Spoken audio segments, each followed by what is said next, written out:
Hello, everybody. My name is Tarmo Virki. My job is here to run the panel. I promised I'm not going to speak about the trees and saving the earth and single earth and so on. I'll just sit down and let our esteemed panel to speak. You heard from Umberto what Tero is doing. There are more questions to Tero. We'll get back to this later.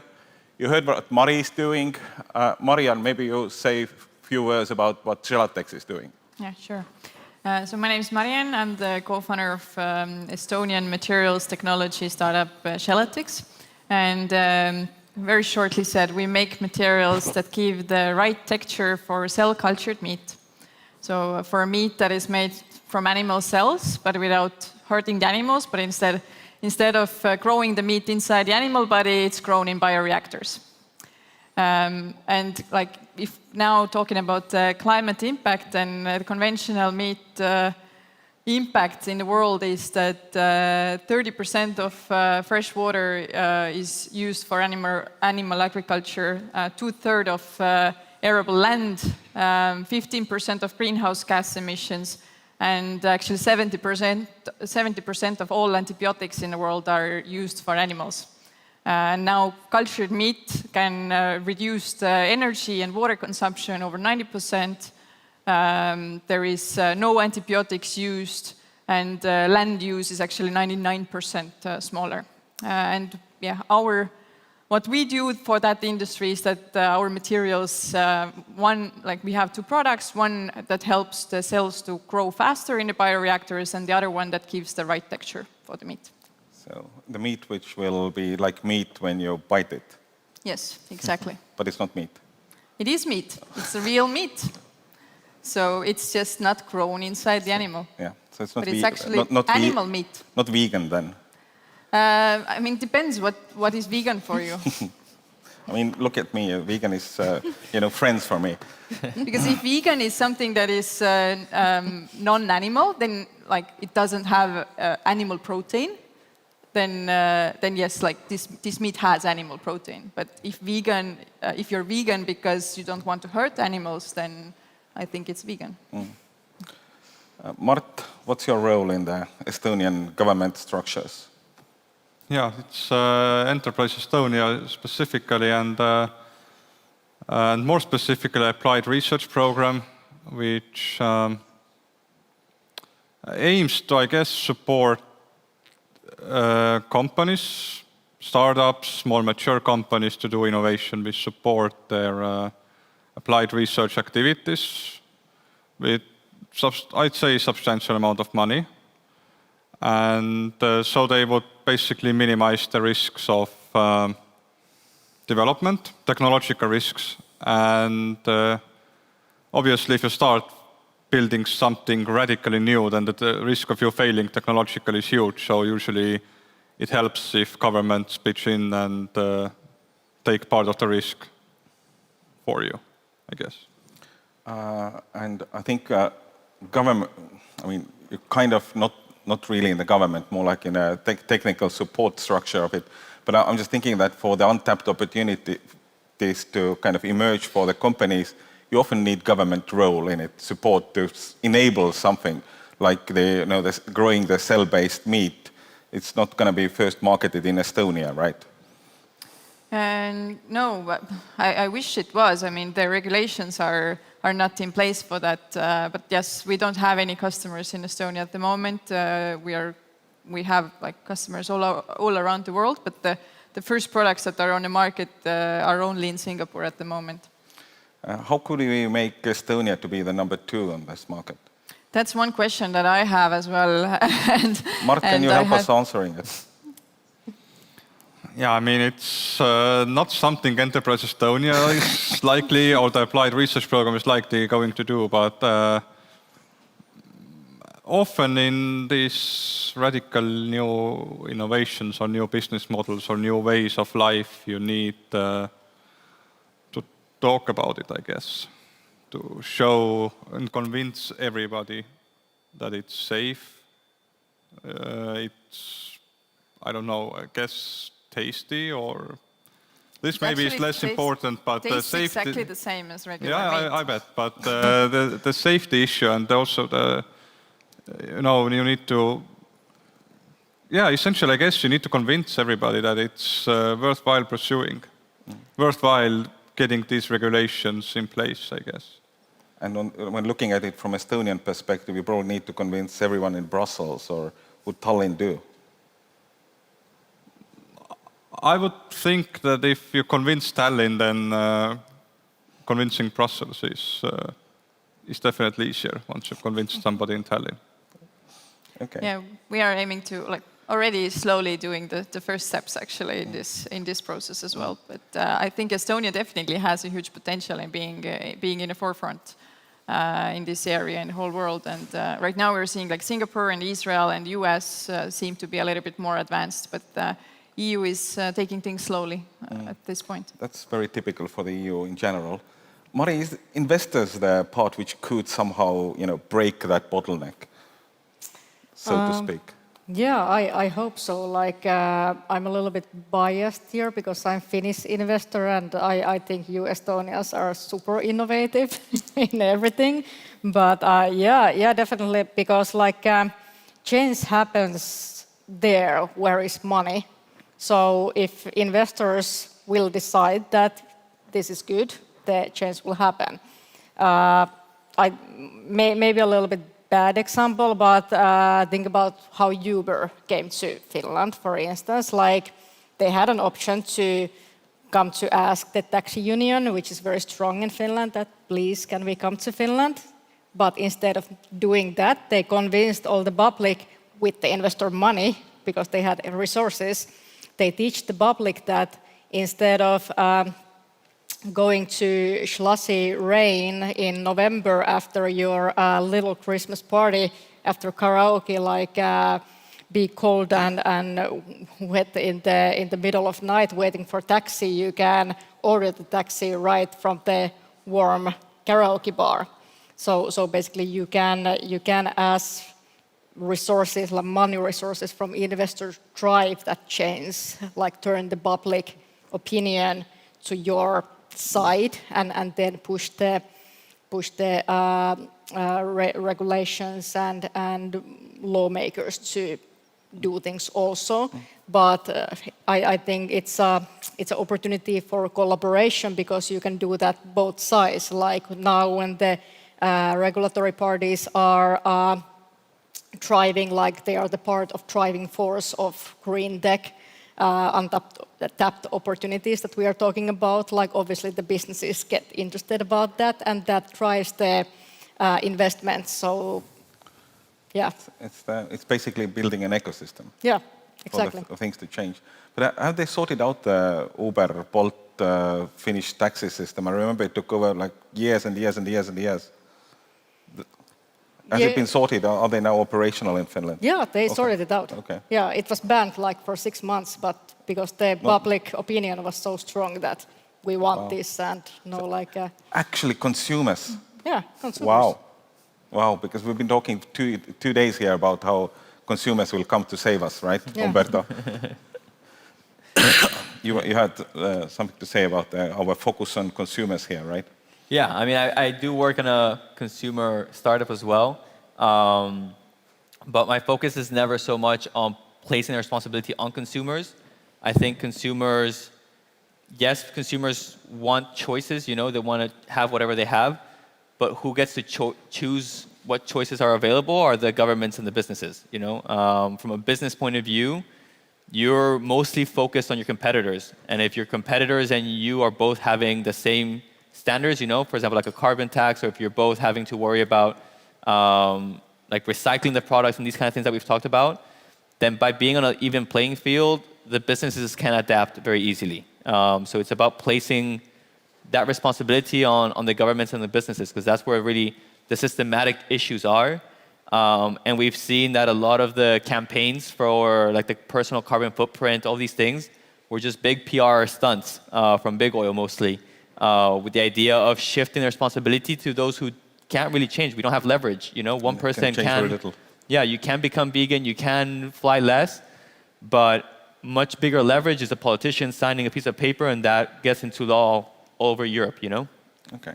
I mean, we sorted out one area where the politicians need to sign a piece of paper is that they sell their own meat. But what are the other kind of big, massive opportunities?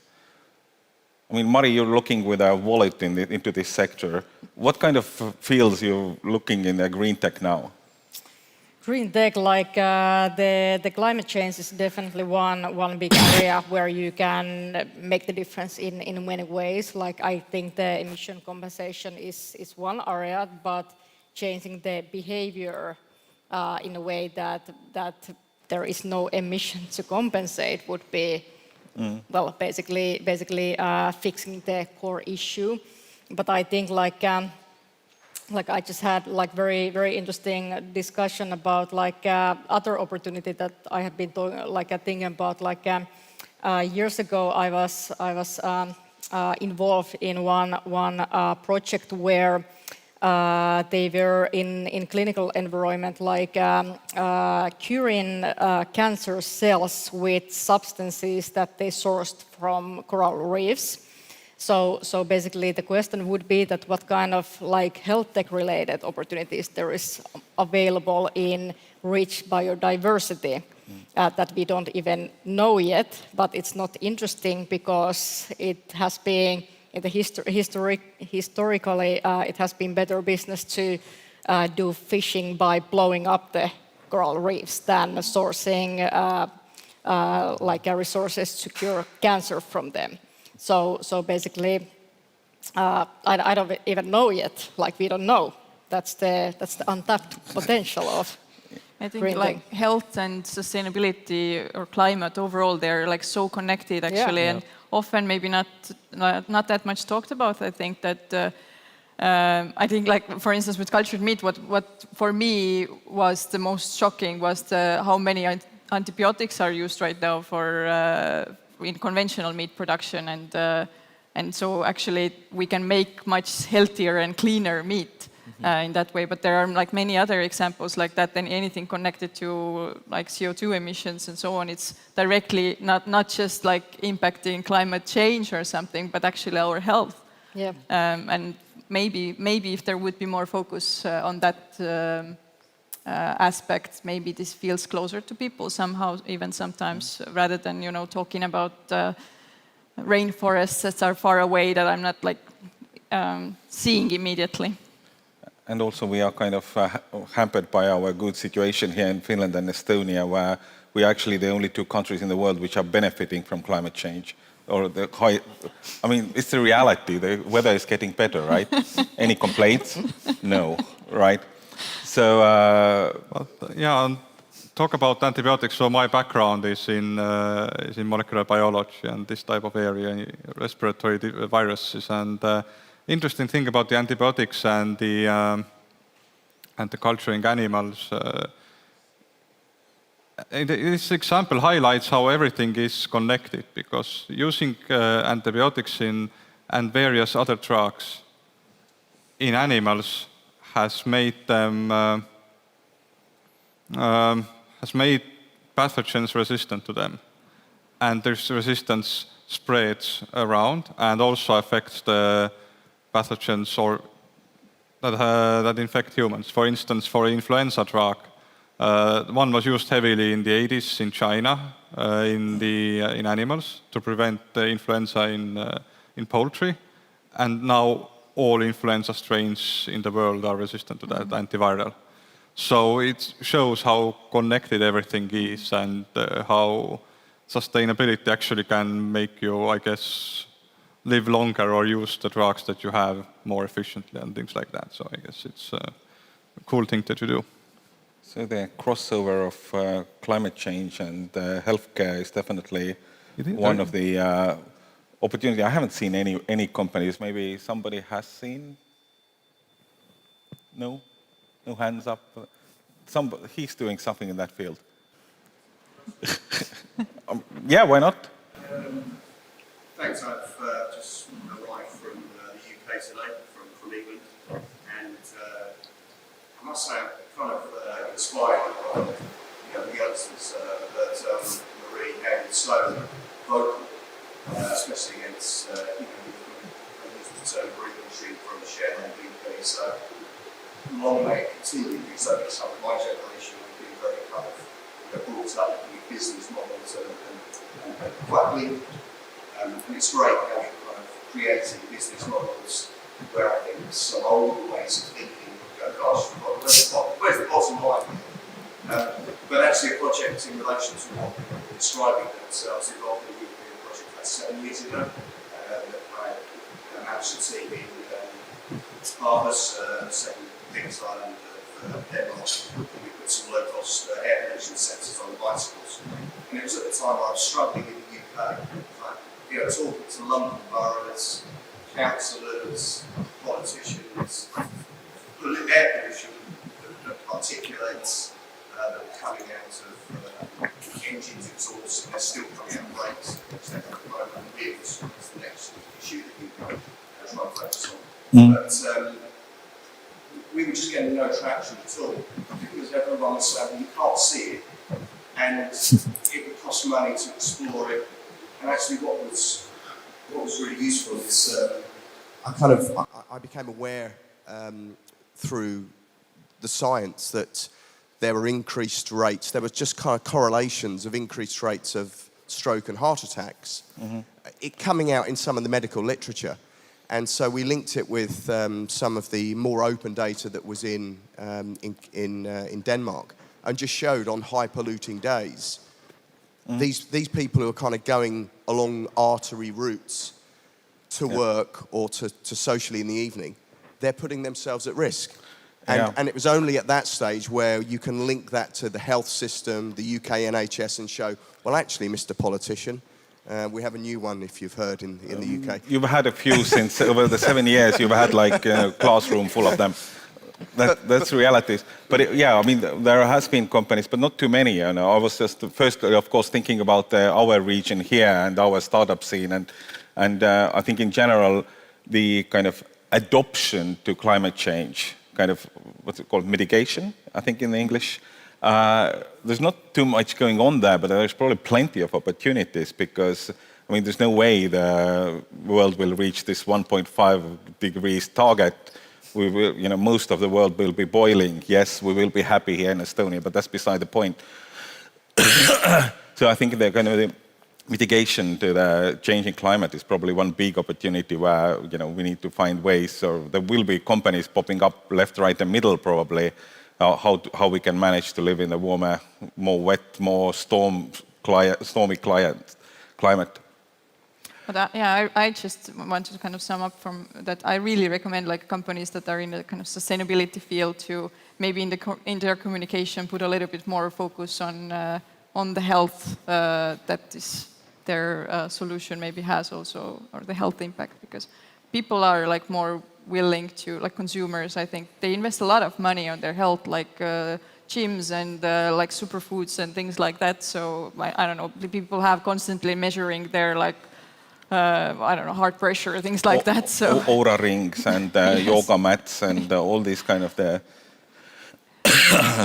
yes, making it more connected, I think like having a personal connection to it maybe will make some shift in the mindset as well. But Mari, as you said, that when money moves, then also things start to happen. Over the last couple of years, we've seen, I mean, compared to the global amount of money, of course, tiny amount of money, but first dozens of 100 million plus funds popping up in climate field. Are you actually seeing also that this money is kind of being put into use? Definitely, yes. What we see the most is the amount of green tech projects increasing in our pipeline, but kind of the core problem there at the same time is that most of them are just like not businesses, and we need to make business. And that's the hard part. Like the market is definitely like booming, but it's very hard to make a real business there, which you can validate, you can measure, you can really do. But I definitely think like what you talked there, like about the megatrends of tracking. I waited for my Oura Ring for 18 months because it was just before launching the new version. It was in Prince Harry's ring. Something like that can happen by accident, but it can also happen by very, very good marketing campaign, meaning investors investing in your company and you putting that money in use by sending your products to Kim Kardashian, and then it happens. So basically, the investors can also help to drive this like change of culture, like consumer behavior, because if green things become cool, like Oura Rings and so on, which happens already, like the new, next generations will be more and more aware of these issues, and more like they want to make the choices by their wallet. So definitely that's like if you think about in investor perspective, it's quite long. For us, it's 7 to 10 years at least, and then we raise the next fund, and we need to see the next mega trends coming up. So basically, how we see our perspective is that we think about like what would the current like 15 years olds or 10 years old where do they put their money when they are like the biggest consumer group of people, because they are not going to behave in similar way than my parents, for instance. Like they are not going to drink milk with every meal and eat only meat. No? Probably not. Probably not. Yeah. Just a reminder, this worksapp.com thing, it actually works. So if you have questions, I mean, I'm happy to open microphone like this too, but if you want to type in questions, or maybe you're Estonian and you're too shy to, ask the question loud, then, use the WorksUp and send us questions. Just to distract also my own mind, I just had to say this. But the climate funds, there's been plenty of them. And many of them have come out of the closet during this market turbulence or crash or whatever you call it around us. Is there actually like shitload of money waiting to be invested in a climate? Quite a lot. Especially in Europe, especially in Finland, for instance, there isn't really that much rich people. By fact, you just have to go there and count how many Ferraris you see like once per year. Meaning most of the funds are collecting raising their money from parties like European Union and governments, and that's kind of the government's part of participating in this. And usually these institutional parties, they have the ESG goals, climate goals, and so on. So they want to invest in this. But how good businesses they will be? Will they raise next fund? And these very early to say. But especially from our pipeline, like it's not even 10 out of 9 companies. It's more like 99 out of 100 companies don't have any idea how to make the business, and that's why that was the one reason why we invested in Single Earth, because you had very clear vision of making this a business. It's hard, we understand that. That's why it's high risk investment, but most of these companies don't even have the vision of solving it. They just want to do kind of like good, yeah. But you need to also make business to make it important and interesting for these, greedy human beings. Mart, looking from the kind of Estonian finance, kind of project financing side, do you see the similar challenges that people ask money for something which is kind of nice, but maybe have no idea how it could make money? Yeah, I'd say it's the case for our applications as well, because usually when there is an issue on the project, it's usually from the business side. So companies either fail completely, so they get so low grades that they don't exceed the threshold, or if the experts who evaluate the applications or our commission who gives the final word, usually they downgrade the business impact or the business model. So I guess it's often because scientists with minimal business background have these great ideas, and the business model is just not well thought out. It doesn't mean there isn't a business model or a way to, I don't know, sell the product, but it's just not well thought out, I guess. Is there some simple solution? Send them to business school, or organize more of the school level, company building exercises, or? I don't know.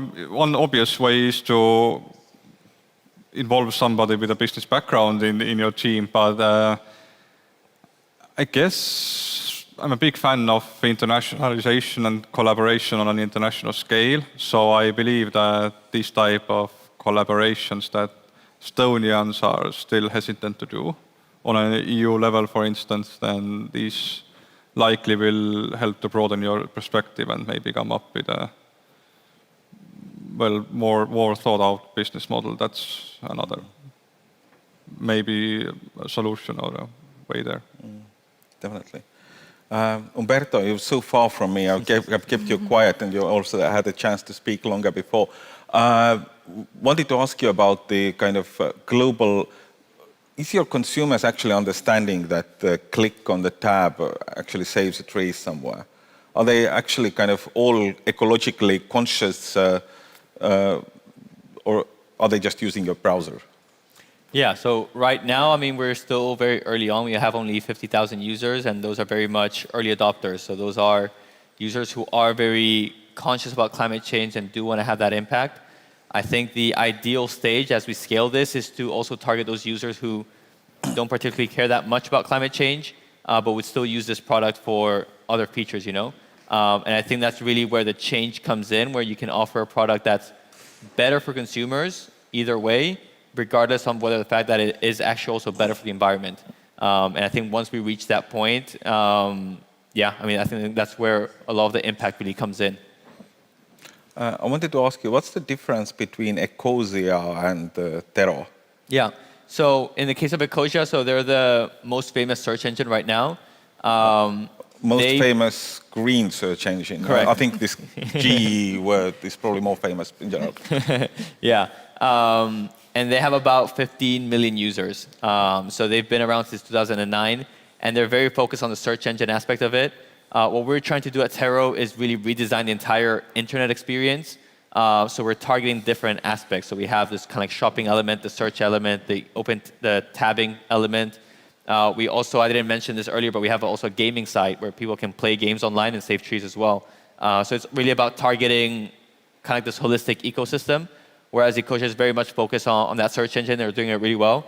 But I think there's a bigger vision outside of this in terms of that impact that we can have. Okay. It sounds like Tero is a huge company already. How many people do you have? It's just two of us. Yeah, it's just taken a long time, and we're completely bootstrapped. I mean, I started this in university as a side project with just 100 euros. And we've been very bootstrapped since day one. In that sense, when it comes to a business model and where's the money, that's something we thought of from day one to make sure that we could sustain ourselves.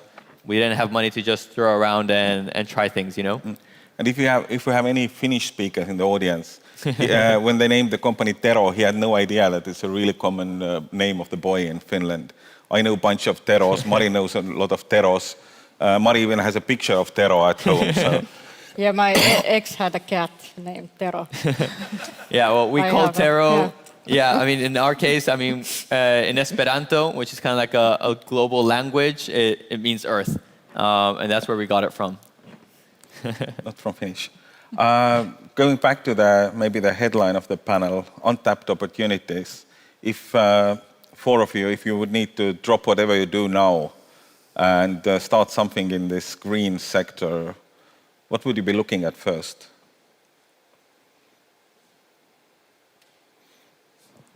As you see, I didn't prepare them. I wouldn't just drop the thing I'm doing now.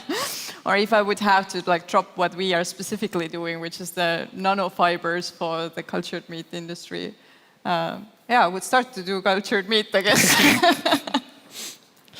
I mean, you started off from the leather, right? Yes. Doing the kind of the, I don't know, vegan leather. It was not vegan, actually. Sorry. That is the, we started in 2016 already. My background is in textile industry, and I met my co-founder, Mert-Erik, when we both studied in the same university. He was doing material science studies, and I was doing my MBA, and we started with the idea of making leather-like textile from the nanofibers of gelatin. So gelatin is produced from the waste of meat or leather industries. The idea was kind of making 5 hides from the same cow, and we also had some calculations done that just by using the waste from Estonia, we could make 2 million square meters of leather annually, or leather-like textile then. So we started with that, and because of our own need, we invented a novel technology how to produce nanofibers. So actually, it's the fastest technology in the world for bio-based nanofibers production. And for many reasons, one of them being that we were somewhat swimming against the flow because it was not a vegan material. Also because we just saw that our technology has other uses, other potential. Also because we learned that cultured meat is a much better way how to produce meat, so there is no waste at all. So for many reasons, but in 2020 we decided to pivot then. And so far, so good? So far, so good, yeah. Really, really happy with the pivot, and the focus seems really right at the moment. But yeah, besides cultured meat, we have some projects ongoing also in other areas actually, such as wound care. So health was already something that we discussed here, and also some filtration projects actually. Okay, cool. Mart, if you would not be a state official, you might not feel actually as a state official. My last research project was focusing on nanoparticles and ways to, I guess, utilize their potential in agriculture. So alternatives to chemical fertilizers. So these nanoparticles I'm talking about were completely natural from organic sources. So maybe I would continue that research direction, who knows. Mari? Very good question. I actually started to, Think. whatever I would do, if it would be a company, I would do exactly what you're doing, hire 12 PhDs to figure it out, because the problem is very, very hard, but market is definitely available. But what I would do is, actually very, very interesting point from you, that you need to make the GreenTech applications and solutions easy to use and fun. And that is the problem in the industry. Because nothing going to happen, people don't change their behavior if it's a good business or cool, easy to use. Think about recycling. In Finland, we don't really have a problem of waste of cans and bottles, because there is recycle, an opportunity to recycle them in every single store. So Similar here. Yeah, you get there, and then you get money. So there is people collecting them if you just put it on trash. So people recycle it. And same with house waste recycling. You don't do it if you don't have the recycle bin next to your home. Exactly. But if it's there, it's very easy to do, and you will do it. So it has to be cool, easy, usable. But another problem with the industry is that usually the solutions are kind of bad. They look and feel bad. They are not easy and fun to use. So what I would do is, what I can actually do without the 12 PhDs, is that I would start some kind of GreenTech company, focused branding and branding and marketing house. So basically, something like that. Greenify. Yeah, I would make the boring and crappy products cool and nice to use. Cool. Umberto? Yeah, I think really big untapped opportunity, which is not really talked about much, is climate justice and enhancing human dignity. Kind of like what we're talking about, things that you can't really see, like with health and things. I think there's also a lot of links with climate change and poverty, especially when we're doing a green transition, making sure that's done in a just way. And I think there are plenty of opportunities when it comes to renewable energy with housing, especially like net zero housing, creating net zero housing for low-income households, for example, and setting it up when it comes to like creative business models and everything, you know, kind of like figuring out financing models that make it very easy for these different households to adopt these energy efficiency tools or solar panels on the roofs and things like that. That at the same time, it has the dual impact of, on one side, encouraging climate change, you know, transition, and on the other side, helping people, lifting them out of poverty. And, you know, energy poverty is now a big issue, especially now with the war and everything. So there, I think there's definitely a lot of things that where business models can be really creative and really inventive in terms of how can we come up with these solutions. I think the business models is the key word there. Yeah. Like Mari was saying, that 99 projects of 100 are somewhat lacking on that side. I'm sure, you know, solutions to poverty many of them will fall into the 99 of 100 category. Yeah, you have to apply it from day one in terms of, you know, making sure all the incentives are aligned between all the stakeholders. At the end of the day, that's really what makes or breaks a business.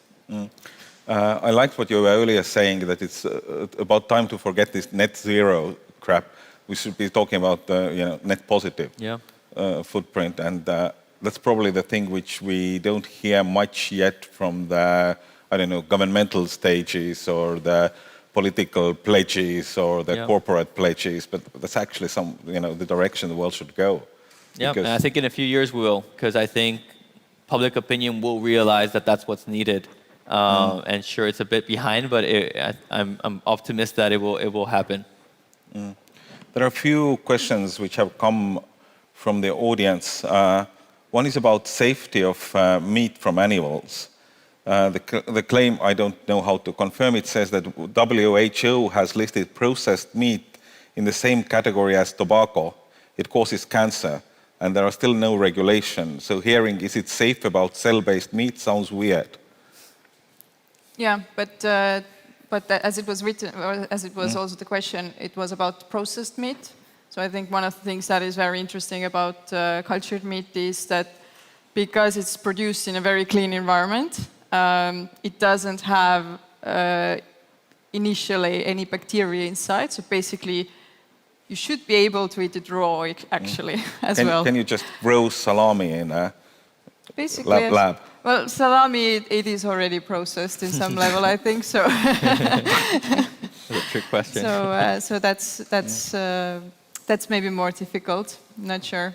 Next innovation will be unprocessed salami. We don't have it yet?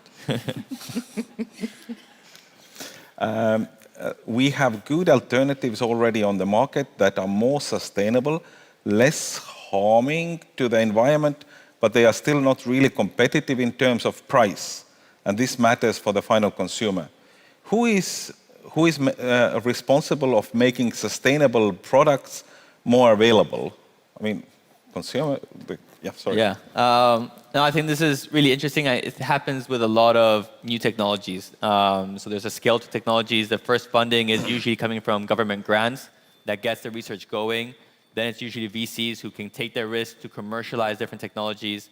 One thing to keep in mind with these things, I mean, that governments right now subsidize huge amounts of fossil fuels. They subsidize huge amount of farming and a lot of damaging practices. We can simply move some of those subsidies towards some of these technologies that are just on the edge of becoming profitable in order to get them to that point of becoming that mass adoption, you know? We've seen that with solar panels, that they've had a huge dramatic drop in price because they became, you know, economies of scale. They were able to reduce their price.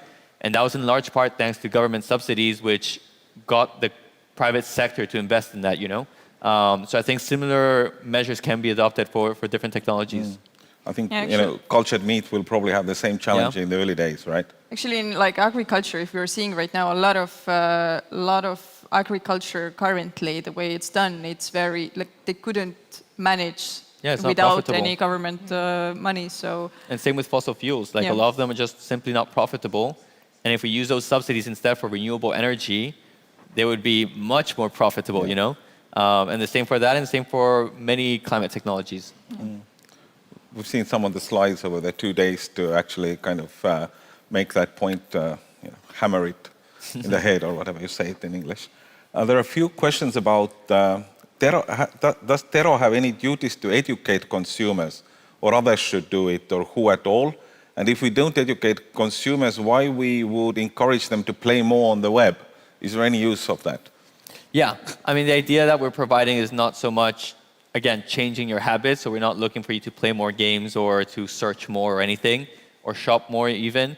Our idea is finding an alternative to already existing solutions, you know? So if someone's going to spend time playing games online, they might as well do it helping the planet. Or if they're going to be searching or shopping online, might as well do it in a way that helps the planet, you know?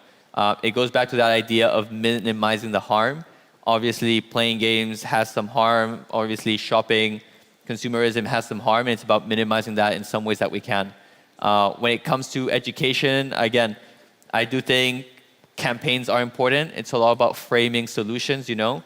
One thing that I find really interesting, especially now with renewable energies, is that there's a big movement now because it gives you energy independence. You know, now a lot of people are in favor of that. If you frame it also as, hey, this helps your health, that's another way you can get people on board, you know? So finding different ways to benefit outside of the sustainability movement, because there are people who are not so attached to that, is a great way of educating people on the benefits as well. The old people who are not so moved about sustainability movement. Yeah. I mean, yeah, but they will care about energy independence. You know, they will care about healthcare. So it's about framing it on different ways for different people. Absolutely. Climate anxiety is one of the diseases we didn't speak. Is there any cure for that?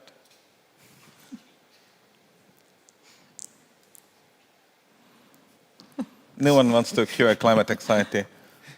I think GreenEST Summit is one of the cures. No? Good. I think with climate anxiety, I mean, I think not so much the solution for it, but really the cause, understanding it, is placing that blame on the consumer again, you know? I think that's where it comes. For example, it is hypocrisy, but I came here on a plane from Madrid, which emits a lot of carbon, you know?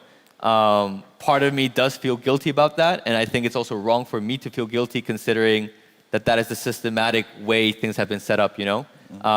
So I think that the solution to climate anxiety, let's say, is killing at the root cause, and it's figuring out where we should actually be putting the blame. Walk instead of fly. Yes. Next time. Pilgrimage. Next time I have to do that.